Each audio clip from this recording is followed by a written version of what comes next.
No, we don't do that. What's up, guys? I'm gonna go ahead and put some chapstick on while everyone goes ahead and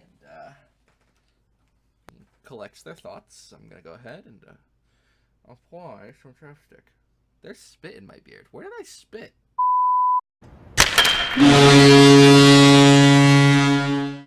Hey everybody, welcome back to Snapshot. This is episode 4, Monday edition, which means my guest, Mike, is here. Mike is one of my best friends, one of the co-founders of the league, and he is currently playing in the finals, which will hopefully be the 21st of November, which is a Tuesday in about 2 weeks. Mike, how you feeling today? Feeling great today. Feeling Awesome. hyped, mentally and physically ready to play in a couple weeks. His kid is always ready to go. It's why he's a staple in the league.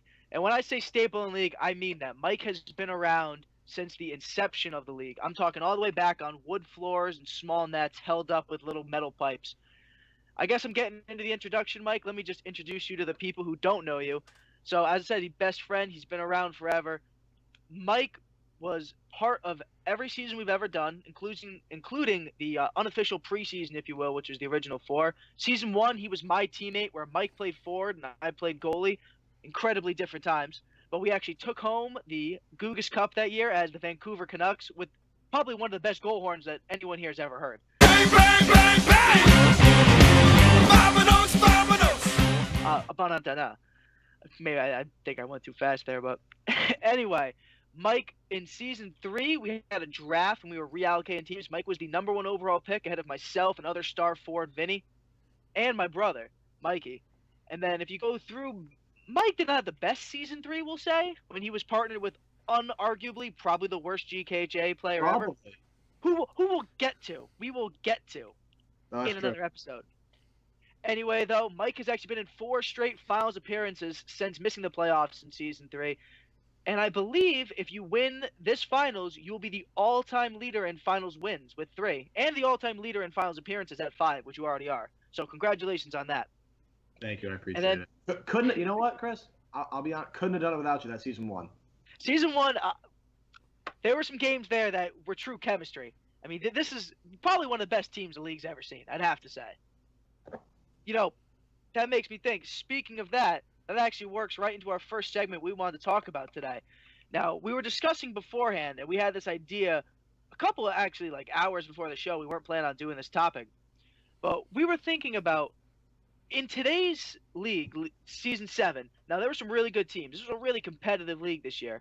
But we were wondering, almost like people had the debate about Michael Jordan in '98, and then if you paired him with LeBron James in 2016, and how could you make the best ever NBA team?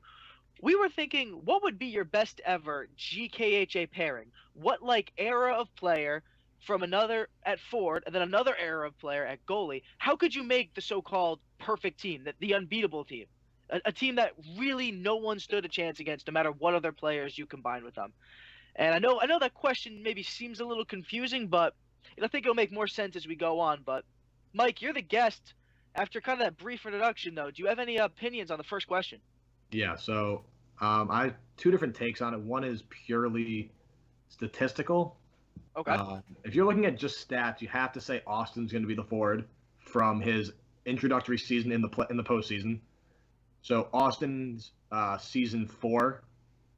Oh, so when he was with the Bammer CPs, when you guys ran the table.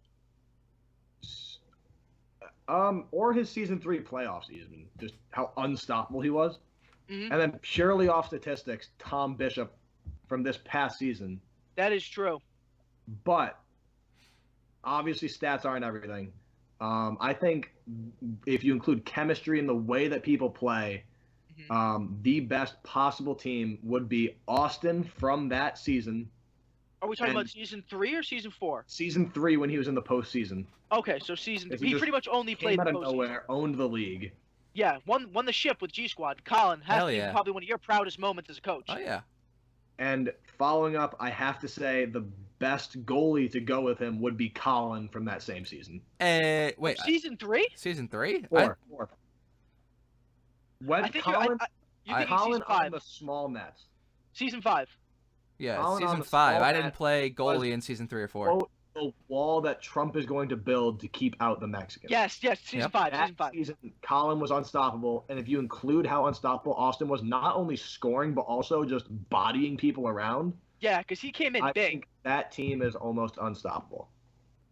Now I like that take. I like how you mentioned the pure statistical. I know we mentioned before, Tom, 6 goals allowed through 4 games. I mean, had a season for the record books. But you have a point. When Collin was on the small nets, that season 5 season, and Tom especially had to wait. Now here's a quick point. Could Austin figure out lefters and righters? That was a big part of Collin's season 5 success. Actually, no. Let's just question over Collin. Collin, what do you think? I mean, you were in goal. I mean, that was pure chemistry. That's just because Tom and I have a lot of chemistry.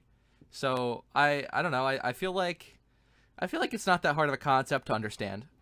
I feel like once it's fully explained to you, we're sitting in the locker room ready for a game. I feel like it's not too difficult to figure out. So I feel like he would have grasped that. But when you say you had a chemistry, do you feel like it could be replicated again? If with Austin, I mean, I always thought that couldn't be created almost with anybody else, let alone someone who maybe you don't have the closest relationship with in Austin. Right. No, I don't know that it could be replicated fully, but I think to some degree it could be replicated. I think Collin was a good enough goalie. He didn't need that. On the smaller nets, no. But if we were to bring this team into today's league with the new nets, then that would be something that would play a bigger factor. I have to agree. You're right, because you're going to need the lefters and righters more so than you did on the small net. Right. If we're talking about on the current day nets, I'll have to think about that. But you can go ahead, Chris, with your opinion. I'll think about it. Well, you see, this is a tough question for me because I'm going to be honest here. I feel like I have to be egotistical.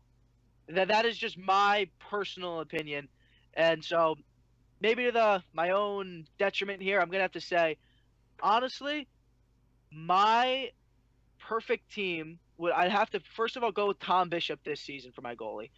And honestly, I played against him this year. I watched him this year. He was a brick wall for the regular season. Playoffs, he was a little shaky. But I also take into the fact that Tom has changed so much as a player, not only as a goalie, but when he experimented at forward, it goes back to goalie. I mean, you're looking at someone who's really played every part of the league. And then to add to the fact, I feel like Tom's just gotten better. He's gotten bigger. He's gotten older. This season showed it. I mean, if you have a forward who's only letting up an average of 1.5 goals a game, I mean a goalie who's letting up 1.5 goals a game, as a forward, all you got to do is knock in 2 goals. I mean, that's a huge advantage to have. And with that, I'd have to say my pick would actually be myself from season 4 on the small nets, leading the league in goals by a pretty wide majority that season. I don't know if it was as wide as in season 3, but on the small nets to lead the league in goals. I just feel like in that season specifically, I had a lot going for me. I had a really good sense of where my stick was and where the puck was going to go, or the ball was going to go before I broke my old stick. So, I mean, that is my personal opinion. I mean, Collin, I'll toss it to you for a dissenting opinion about whether or not that's I mean, obviously it's an egotistical statement, but, I mean, what is your take on the best pairing? It's tough because I honestly was thinking what Mike said and putting me from season 5 and Austin from season I was gonna say season 4, not season 3 playoffs. So I mean, yeah, I guess your statement was egotistical, but if you really look at it, we are some of the top players in the league. It's humble brag, you know. So no, I mean this is a good group of players overall. I feel like there's a lot of talent. I feel like there's just a whole lot of talent in general in the GKHA. But I kind of have to agree with Mike.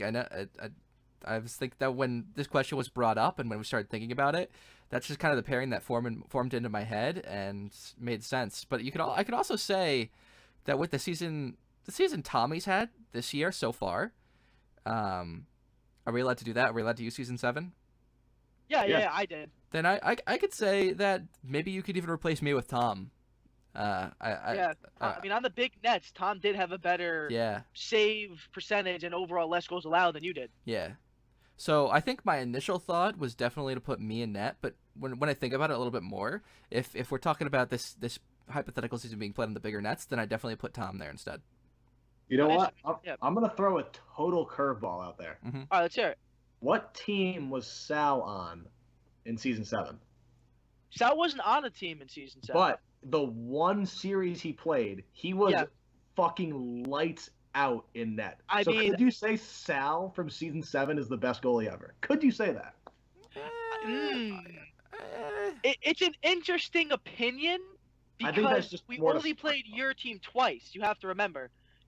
Andy is now a totally different subject for a different day. Andy, I thought, has blossomed into a tremendous player. From being a purely defensive forward into an actual two-way threat, he's become a true staple of what a forward should be like. But also playing against Andy, I mean, it's not exactly playing against some of the league's better forwards. You have to play against Austin, or not to be Cisco, you have to play against me. He had to play against some of our, or Mikey this season. He didn't have to play against some of the. Andy was a second league scorer. Don't get me wrong, but he only had to play against Andy.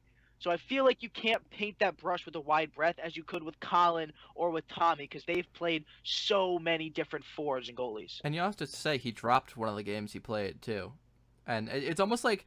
I don't know. I feel like comparing that is sort of similar to comparing a professional sports player, that doesn't matter who, after only 2 appearances. You know, it may have been lights out. Lonzo Ball, now or something. But the interesting part to me is that I mean, there's so many different dynamics. Mike is the only person that's really mentioned chemistry. Then me and you have kind of talked about it. So, Mike, I guess I kind of want to hit this back to you. Do you see any problem with chemistry so far? In the team that I mentioned, do you see me and a Tom Bishop having a good chemistry? Do you see a Tom Bishop and an Austin having a good chemistry? Which of the teams do you see as blending really naturally? No, I think every team.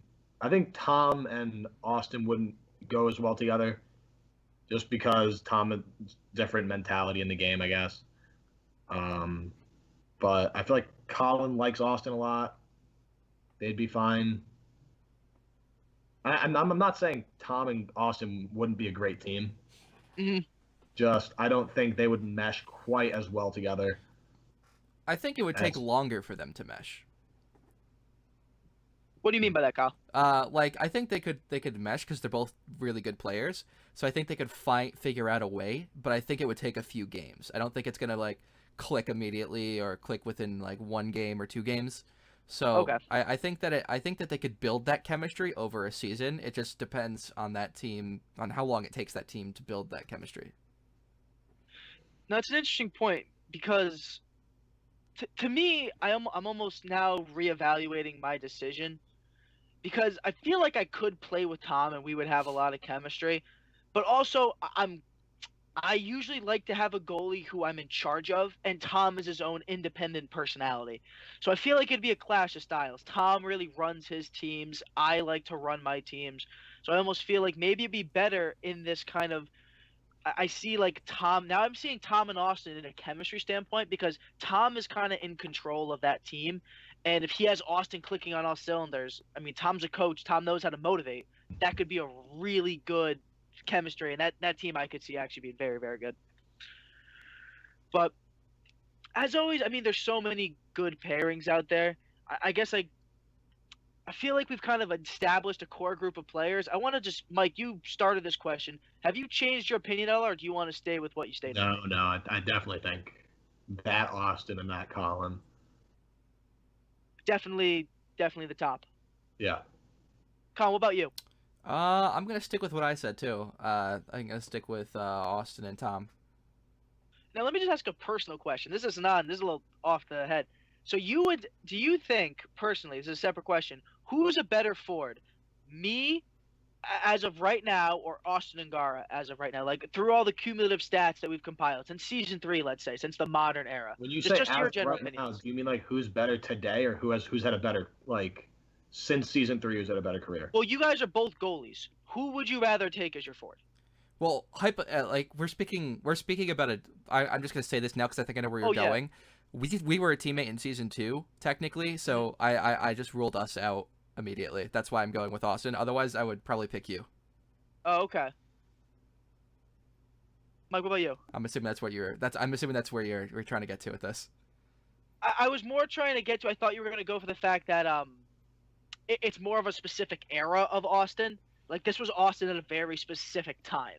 this wasn't, This me and also Austin. could have just been Austin's like sophomore slump. This was just like Yeah. first full season back. Yeah, He had this is his he second had full only season. playoffs, and then a full season, and then he was off, and now he just came back. Yeah. So he I could mean, come back big next season. We talked about at length how Austin had the most disappointing season, and we actually hope to have Austin on next week to kind of talk about that and also his future draft prospects. But, not to mention just the fact that, Austin, you're right, he was such a dominant player for so long. It was weird to see him slip off so hard this year. I almost couldn't believe it, that he fell so hard. Yeah, but because he was so disappointing doesn't mean that we think he's going to stay at the bottom of the league. I think he definitely has the potential to rise up to the top. All that means, though, and I think we should probably move on to the next question. It's been a while. But all that means is that he's going to have a much better – this is not a jab at Ricky. He's going to have a much better goalie this season. And every time he's won a championship, he's had a good goalie. Yeah. Little humble brag to Mike's self right there, but we're going to pass that by because I did think Mike. Although I could also throw in another argument real quick. He was Ricky's teammate when they won season 3, so you got to keep that in mind. He did have Ricky in goal. It was a different era. There was no Gugas to hold them together. There was no Gugas to hold them together. The Gugas is what holds that team together. That's why they gave me Coach of the Year. So your green goo molds people together. My silly string, my celebratory silly string. All right, we'll move on to the next question, but I definitely think this is a topic that could be debated further.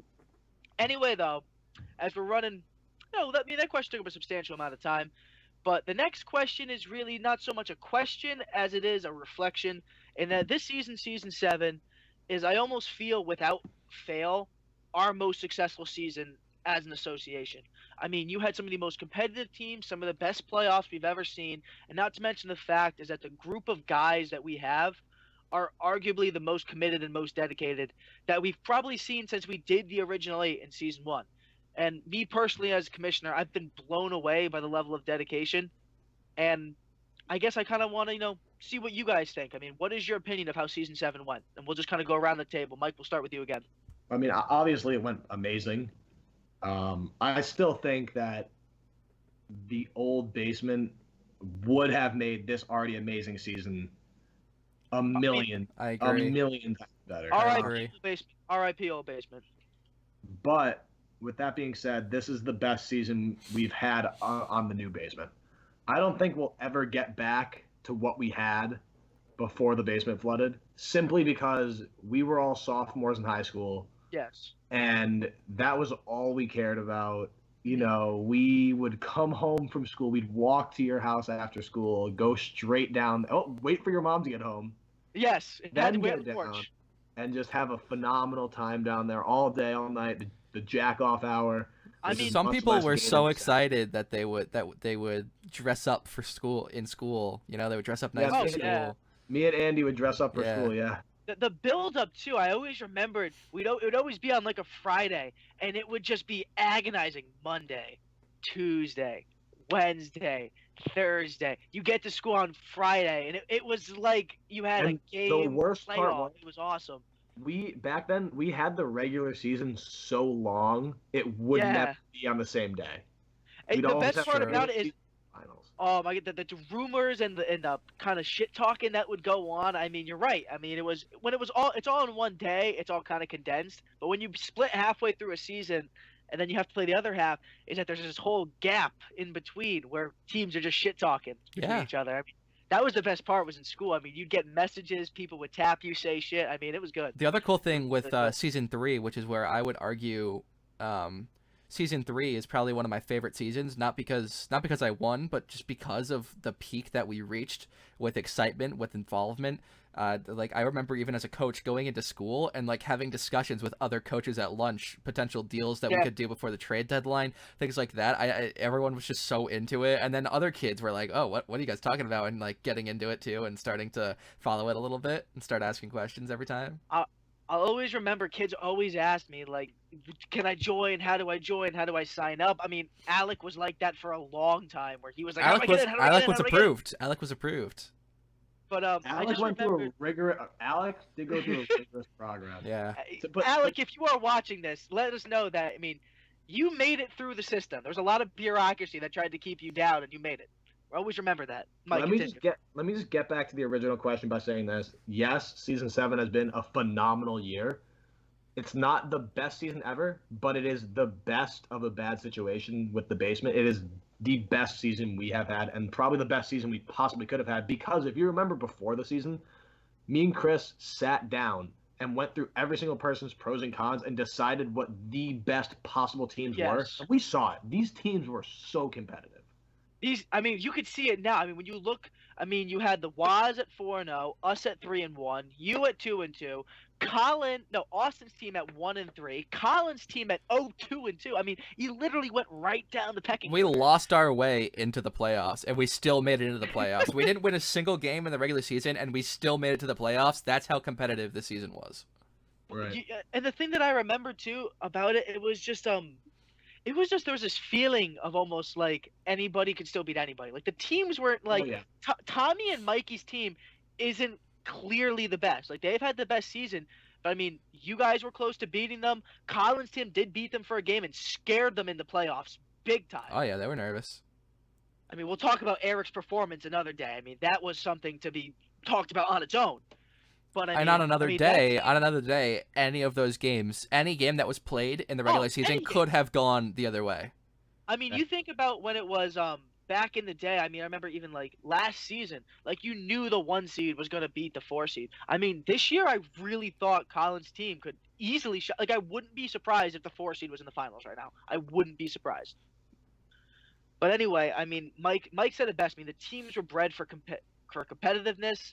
I mean, the league structure is as good as it is. You're right. I mean, there was just the element of we all were in the same high school together, and this was just the weekend. Like, this was what we played for. Like, that was it.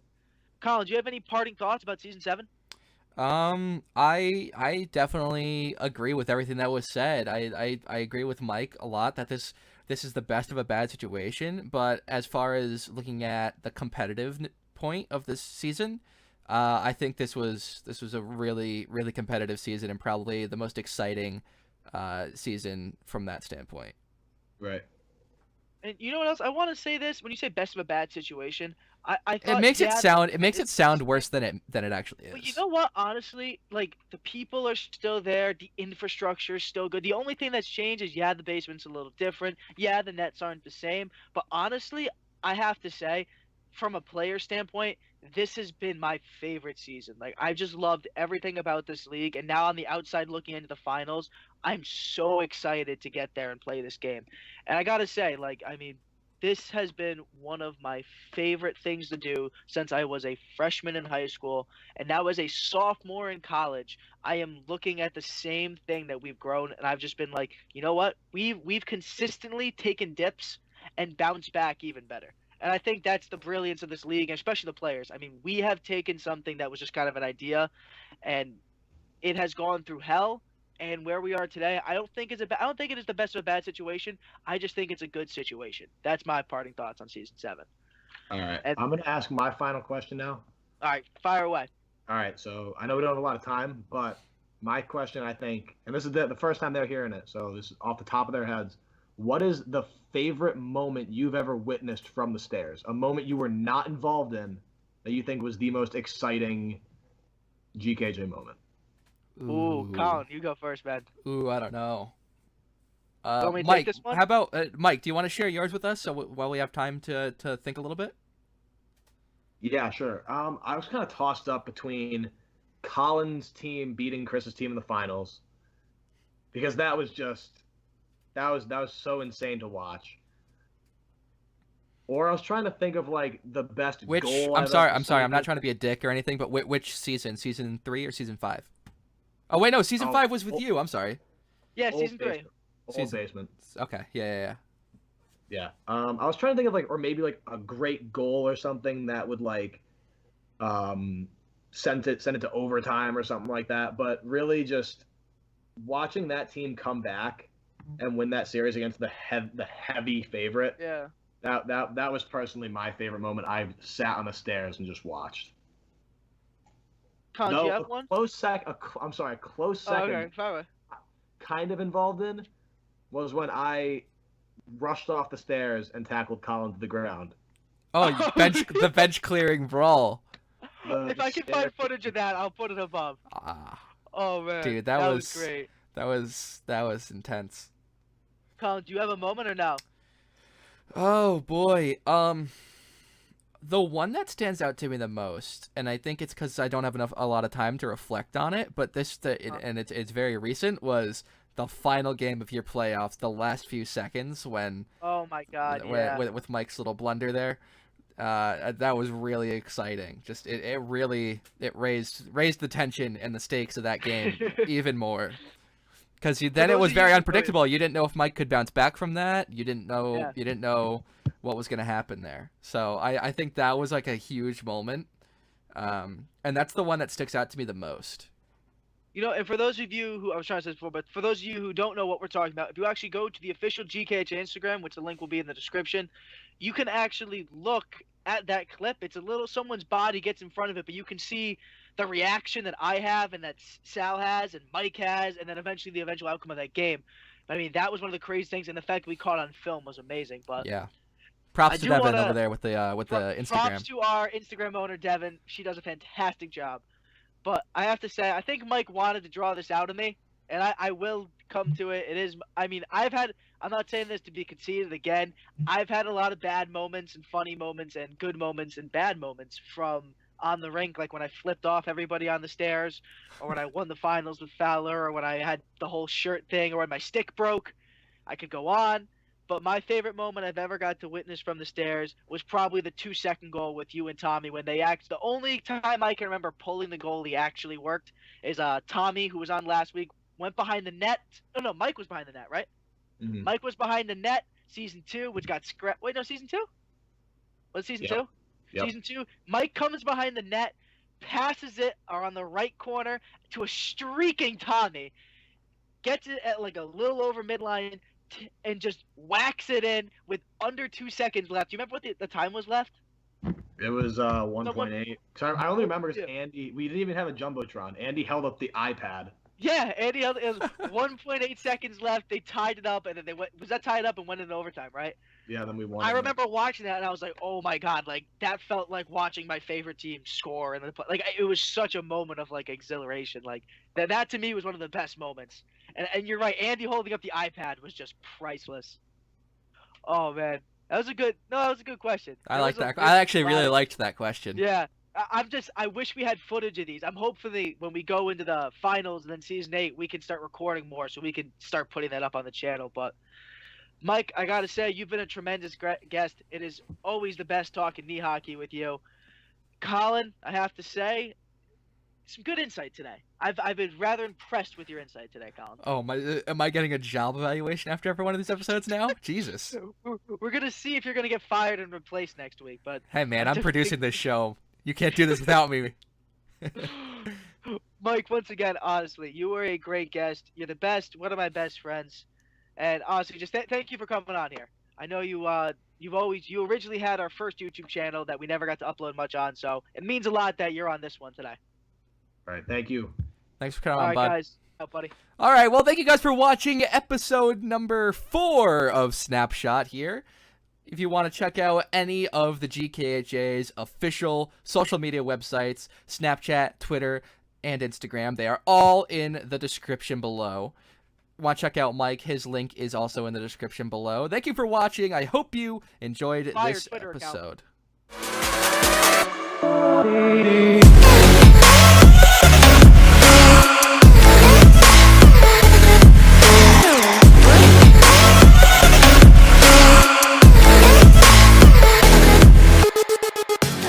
Recording, because now like you're fucking up and I'm just like just delete everything up to this point, please.